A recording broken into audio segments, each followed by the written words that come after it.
Happy New Year, everyone! My name is Jessica Valenzuela, and I am a wedding planner and designer here in Los Angeles, California, and I'm here on social media to share tips, tricks, and advice on all things wedding planning. So be sure to follow for more because you won't want to miss these amazing tips coming up.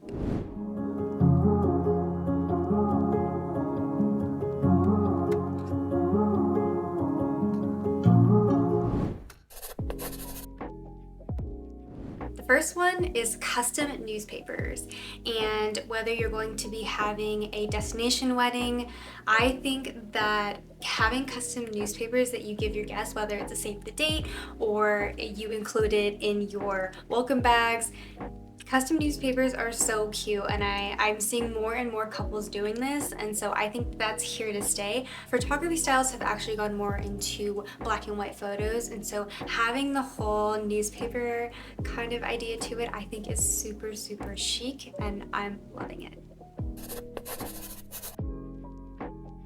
A few of my couples are actually having welcome parties this year, and so instead of celebrating for just a day, couples are actually extending it to having a wedding weekend, and so I'm seeing a lot of more welcome receptions.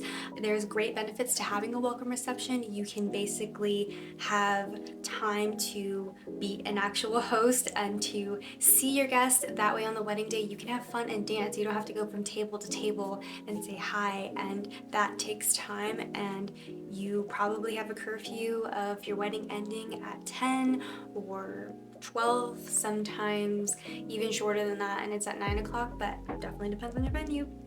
I digress. Anyways, yeah, I think welcome receptions are here to stay. I think a lot of millennials and Gen Zs now are just eloping. I think a lot of them are having more intimate celebrations. Some of them are just going to court and eloping and then having a dinner celebration with close family and friends, or they're having a wedding and they're just having it under 30 guests or 50 guests. So I'm seeing a lot more intimate celebrations happening. I think a lot of that has to do with the inflation that happened in 2022, and things are just getting super expensive. So I do see a trend of people kind of wanting more intimate celebrations than having to host for 300 people or 250. Although not every wedding is the same. Obviously, it's hard to really knock down certain types of guest counts. Like, well, I have a huge family, that's impossible to not invite everyone. I think that elopements and intimate celebrations are here to stay for two reasons. One is because millennials and Gen Z know their worth and they're not taking from anybody.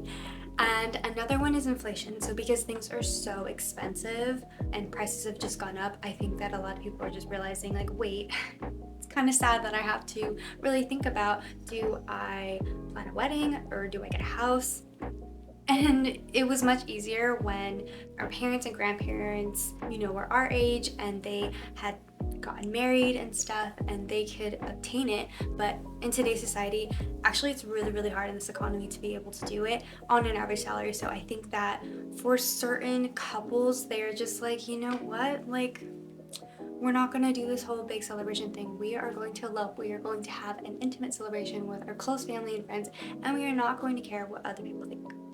And I'm here for it. I think that a lot of people are caring less about cakes. Either you're gonna have a huge 8-tier cake, or you're really gonna want a 1-tier cake, and you're going to have, a dessert bar, or have cake that's already pre-cut, or some desserts that come after the main course meal. But I'm seeing a lot of intimate cakes being seen, and it's super cute, literally looking like it came from a grocery store. Obviously it didn't, because it doesn't have confetti, it doesn't have bright colors into it. It's more neutral toned kind of cake, and I will share with you like the picture of what I mean. Yeah, cakes like this, I think that they're absolutely super simplistic and pretty, and I think we're here for the simplicity. This 2020 through 2029 decade, I think that a lot of couples actually really like simplicity and minimalism, so I think that simple cakes are here to stay. I think more people are actually personalizing their attire, and I think embroidery is also something that's up and coming. I mean, we've seen it with Hailey Bieber, we've seen it with a lot of other people who have customized their veils and their sleeves and tuxes, and although it's been a thing for a long time, but I'm seeing it more and more, and I think embroidering a quote or something that's super meaningful, I think that those are super, super beautiful, and I absolutely love the idea of embroidering on your veil, dress, attire, tux, you name it. Next we have is flash photography. I've seen it as a trend right now. People are absolutely loving it. Not only is it flash photography, but it's also, black and white photography. I think that flash photography is here to stay. Let's talk attire. I think that a lot of people are doing black attire. Whether you love color or you don't love color, I think that there are certain couples that I've seen that are just really, really afraid of color. They just don't like color. They want it to stick to being very neutral, having their guests cohesively wear the same thing. So I think we're going to see couples wanting a more neutral tone type of attire for guests to wear, or everyone just wears black and the couple wears white, or one of their partners wears white. But I don't know, I love it. Like I absolutely think it's really cohesive and photos look great. So black attire.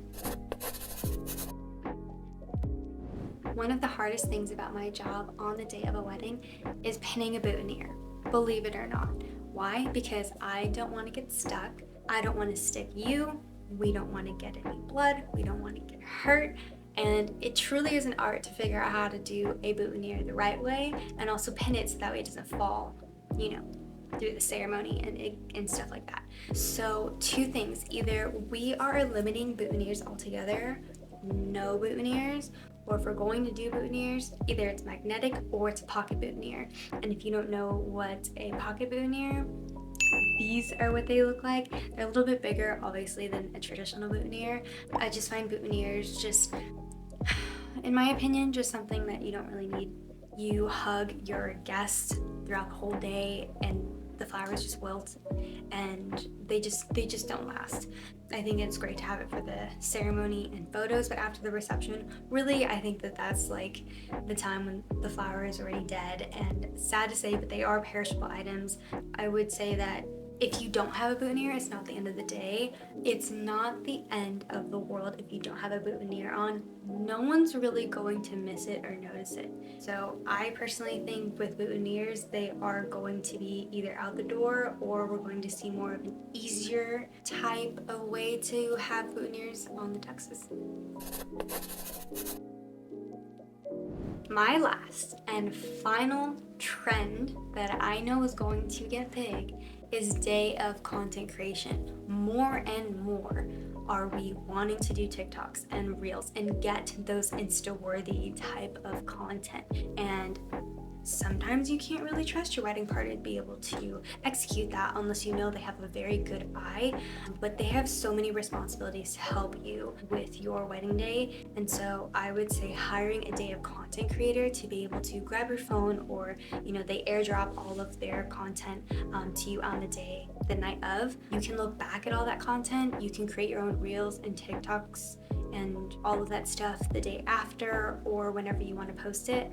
And don't get me wrong, I don't want anyone to think that this substitutes your photographer and videographer. They are professionals in their field, and obviously you're going to want amazing content, but photographers and videographers will capture something completely different than as opposed to what you capture on your phone. So I wouldn't say this subtracts or substitutes anything from your professional photographer and videographer. I think that they're equally important to hire.